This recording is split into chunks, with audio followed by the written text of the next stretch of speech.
Hello, Mets fans, and it's Tim from the Amazing Mets podcast. It's good to be back.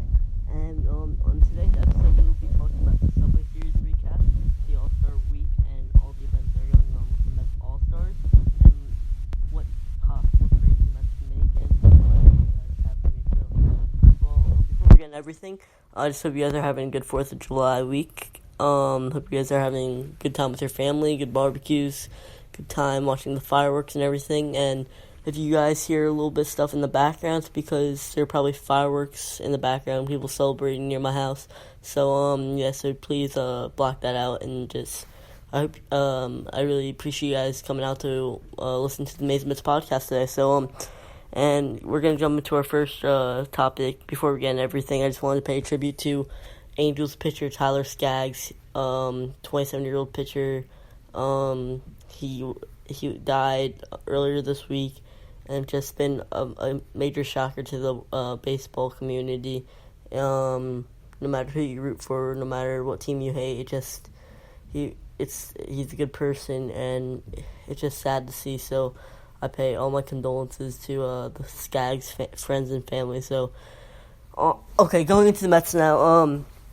We are going to be talking about the Subway Series. So the Mets actually had a pretty good Subway Series, you could say. We won the first game and lost second one, just like the first series, so we split the season Subway Series, but yeah, so it was overall pretty good. The first game, we didn't only beat them, we ended the Yankee streak that was, I believe, was at 32 for at least one home run in every game, which is just crazy. Especially since the Mets pitching hasn't been the greatest at the moment we are speaking, but so it was kind of a shocker. But Zach Wheeler, who's trying to do kind of a tryout in a way for the Yankees, was trying to prove himself in front of them as he could be potentially traded to them in the future. So maybe he performed a little bit extra, showed a little bit more stuff that day, but he got us the win. But yeah, he was just dominant that day, which he's kind of struggled to do all year and a little bit in a way. But he actually put up a pretty good line. He pitched 6 1/3 innings, laying up 5 hits, 2 earned runs, 1 walk at the beginning of the game, and 8 strikeouts. So overall, and no home runs, of course, as we broke the streak. So he went pretty deep in the game, throwing 116 pitches. But yeah, overall, everything was working for him. His fastballs blowing by people, threw good off speed all day. But yeah, he just kept us in the game, and our bullpen did well that game. Justin Wilson, he just came back, pitched to 2/3, getting us out of the 6th inning, laying up none. Lugo came in the 7th or 8th, excuse me. And he shut down, only allowing 1 walk person to get on base. And Diaz, surprisingly, nothing's close with the Mets, as he had a base runner on, and it was a 3-2 count, and it was a fastball. It was a fastball that was tipped and was it was bobbled by Wilson Ramos, and it ended in dramatic fashion, as the Mets fans can never have it easy in a way. But on our offensive side, J.D. Davis hit a solo home run, the only home run of the night from each side. McNeil had a 2-for-4 night, which brought his average up to 351, which leaves him in the National League at the moment. Pete Alonso went hitless that night. J.D. Davis obviously had that home run, went 2-for-4. Robinson Cano got vengeance against his old New York team, 2-for-3 with a run scored. Yeah, and Wilson Ramos hit. Ahmed Rosario went 2-for-4, surprisingly. But yeah, overall, it's just a great team win. It gives the Mets a little bit more confidence. Definitely gives Mets fans something to not get picked on for getting swept by the Yankees. So I guess on a serious note, it was a good win. Everyone played well, but in our second game, it didn't go the way we wanted to. As we ended up losing 5-1. Jason Vargas was on the mound. He did okay for the most part, and actually he didn't have too bad of an outing looking back at the stat line.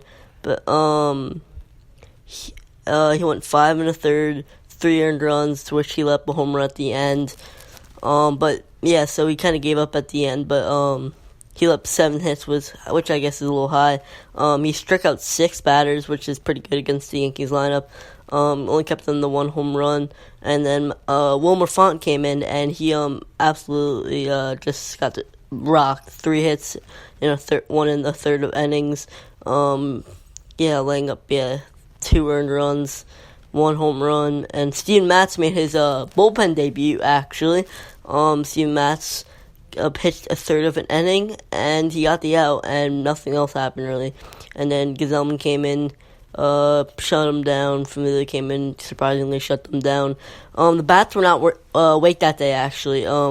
As we had 7 hits against Germán.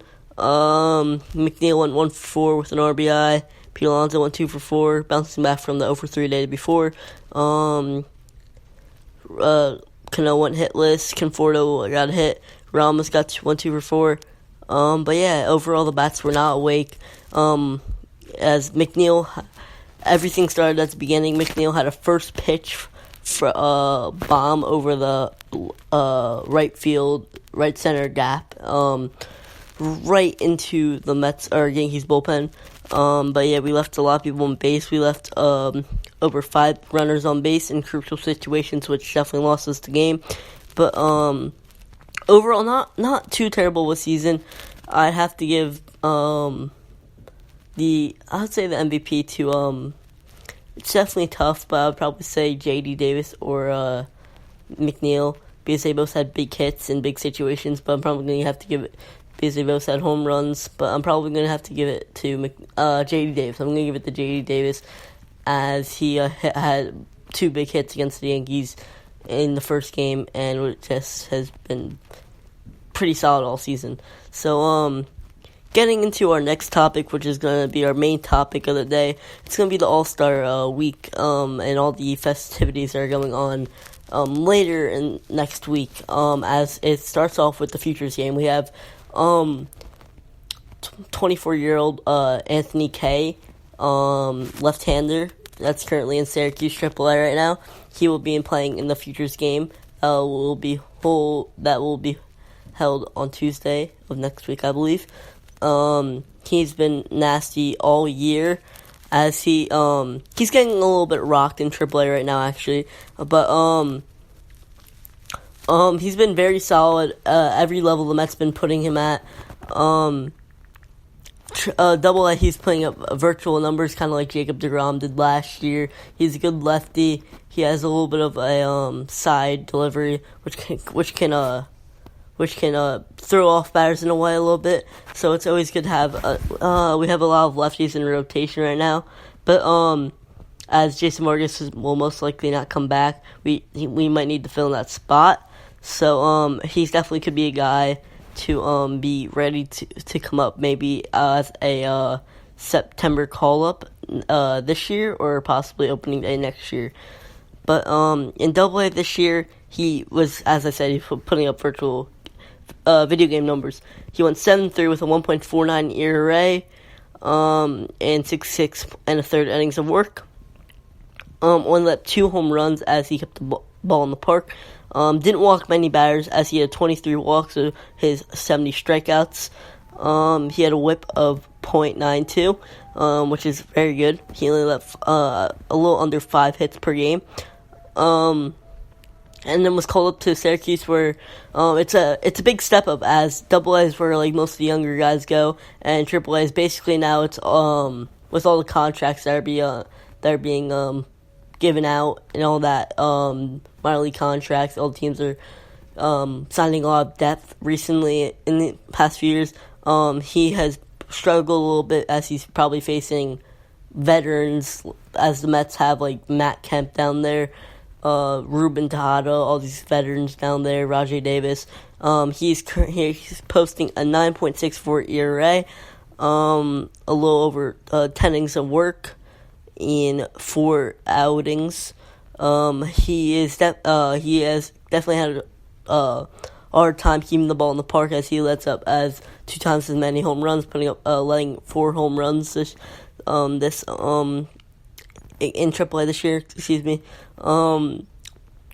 His walks have still been down, as he has a 17-14 ratio in walks to strikeouts. Whip's been a little high at 2, but overall, this kid has a lot of stuff. He's definitely showing a lot of potential. If he can prove to keep the ball in the park, as the long ball has definitely been his downfall of the game. His long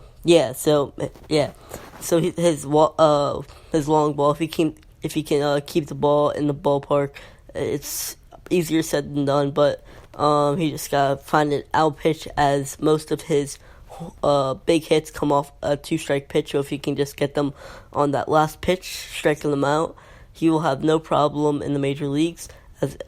But of course, it's a huge jump from AAA to the MLB, I'm aware. But so I could definitely see this kid being a September call if he settles in the AAA. But if he cannot, I'm totally okay with him being called up in March of next year for opening day, as we will definitely have a few spots open in the rotation for Mr. K. But so he is our only participant in the Futures game. We would have 3 people, but we traded them in the Robinson Cano and Edwin Diaz trade. Justin Dunn and Jared Kelenic of the now Seattle Mariners, who are currently having great years. But we're not going to be talking about them, as they are currently irrelevant, and we don't want to remember anything about that trade, as currently it's not going our way. But in the next day of the All-Star festivities, it's the Home Run Derby, as we currently have Pete Alonso in the Home Run Derby. I'm very excited, as he is the 2 seed, and he's just been hitting many home runs. He is second in the league, second National League, of course. But he is going against Carlos Santana in the first round, which could definitely be a little tough, as he's going against the crowd, as Carlos Santana is a part of the Cleveland Indians. But Pete Alonso, power is everything he's shown this year. Exit velocities off this man's bat has just been crazy. But yeah, this guy's just been. Pete Alonso has definitely shown a lot of power, of course. And I'm very excited to see him. He definitely has a tough round to the championship, as he has Carlos Santana, who's pretty good this year, and Josh Bell, who's just been insane this year. Where he'll either face Christian Yelich, Vladimir Guerrero, Alex Bregman, or Jock Peterson in the championship game. But that is if he makes it that far. But I wish Pete the best of luck in his rookie year, as he is going against his fellow rookie, Vladimir Guerrero Jr., and former rookie, Ronald Acuna Jr. So hopefully Pete Alonso can win the T-Mobile 2019 Home Run Derby. I could definitely see him getting in the first round. It'll definitely be tough against Josh Bell, as he is definitely been around the league a lot longer, but has definitely been in a lot higher big situations. Hopefully Pete doesn't let the crowd face him.